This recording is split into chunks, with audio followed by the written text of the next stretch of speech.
teams, not necessarily for co-located teams. So long story short, now we have a tool for a distributed agile retrospective. This is the same tool, you just added the word distributed.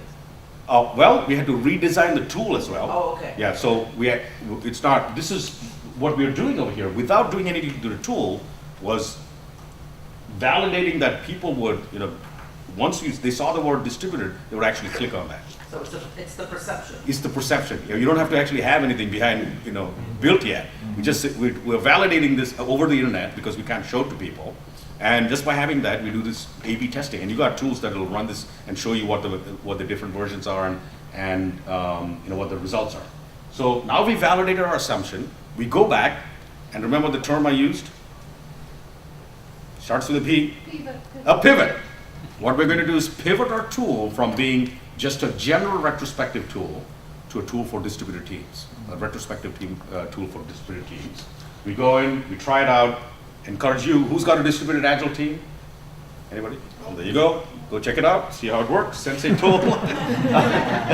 And what you find is, what we found is that we could simplify the workflow, focus on a few users, and then really we're talking about we need to have agile delivery. Right? So that was our journey. This is our process. Just moving from left to right. I showed you in Lean Kit how we do this. But you have ideas that you need to validate before you build anything.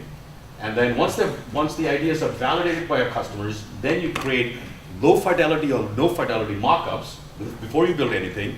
And only then do you move into actual software and feature development. From here on outwards, this is agile. From here leftwards, this is lean thinking and design. But remember, all of this is done using lean management. This is a plan, do, check, act cycle here on the idea. This is a plan, do, check, act cycle on mockups. And this is our typical plan, do, check, act cycle on our software. So we're constantly learning. We're learning from the ideas, we're taking them out. Then the next stage is to come up with a basic solution, a prototype, learn from that, plan, do, check, act on that. And then and only then do we build something and move it over to an agile team. Okay? I'm going to stop there and see if there are questions. And we got about 10 minutes, 15 minutes. Yes, ma'am. So, seemingly this works very, very well when you have something to present that is kind of like a Visual. But in my case, I had a data warehouse project, which is very abstract. And business who doesn't necessarily understand what a data warehouse is or what the value is, had a very hard time absorbing that function. And is this something that could be used for projects that are maybe more abstract, or is it more suited for something that is highly visual? It definitely lends itself much better to something that is visual. Product development, right? Whether it's software product development or other types of product development.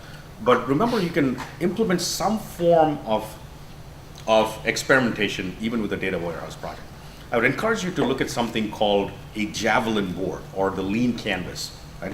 And these are basic tools that will say, we have this idea for a product. Now, even if before people can react to it, remember the first step is not even coming up with a solution. The first step is validating that there's a problem. And you can certainly do that whether you have visual tools or not. So you actually want to find out whether this is an actual problem you want to solve or not. Because if you don't have a problem, should you invest anything? You shouldn't. Right? For us, we didn't validate our problem, and we actually came back and learned that there was actually a different problem. Had we validated the problem up front, we would have built a very different tool, and we would have saved a heck of a lot of money. So the problem validation can lend itself to interviews. That's when you can do that externally facing focus group. You can go and talk to people, and you can do just custom interviews. Go talk to people and say, do you have this problem? And you can. There are particular techniques in Ash Maurya's book, the particular book that your coffee club. Running Lean Canvas. Yeah. It's called Running Lean. And in that particular book, they talk about how to interview scripts. Don't ask people outright. Lead them through to a series of design questions to validate the problem. Thank you. No problem. Other questions? We must be done. Oh, okay. Real quick one, is the video available, the video that you showed, the Nordstrom video? That's on available? YouTube. Okay. Everything I show is usually on YouTube. It's easy, then you can go look it up for yourself. Actually, if we have half a minute, we have one person from Ultimate Software, they build very innovative HR software. They do a very inventive event once a year, the whole company participates. Do you want to talk about the 48-hour thing? Every year, usually after our spring release, company-wide, we take 2 days, although it generally overlaps with the weekend. So we usually squeeze 4 days out of it by working the weekend, where each team can brainstorm, or even small groups, sometimes it's just 1 or 2 people, get together and brainstorm about new features that we might want to include. They build a prototype, and we have kind of a company-wide little conference where everybody demos and can play with what was developed during that short amount of time. And many of the features have made it into our product after that. Yeah, Atlassian does that as well, right? Yeah, the folks at Atlassian build Jira. Does Rally do this? Yeah, so you have a rally day where people dream up ideas and you go validate it. Yep. Yeah, so in the product development community, I think it's fairly popular, the idea that you get people, the people who are working on your product or designing your product or using the product, get them together and go through like a hackathon, if you will, come up with some ideas and hack some ideas. Great. Are we going to do a drawing for the raffle? Yes, so everybody please fill out the survey. You Pass should it all have down. a survey like this. Can you please fill it out? We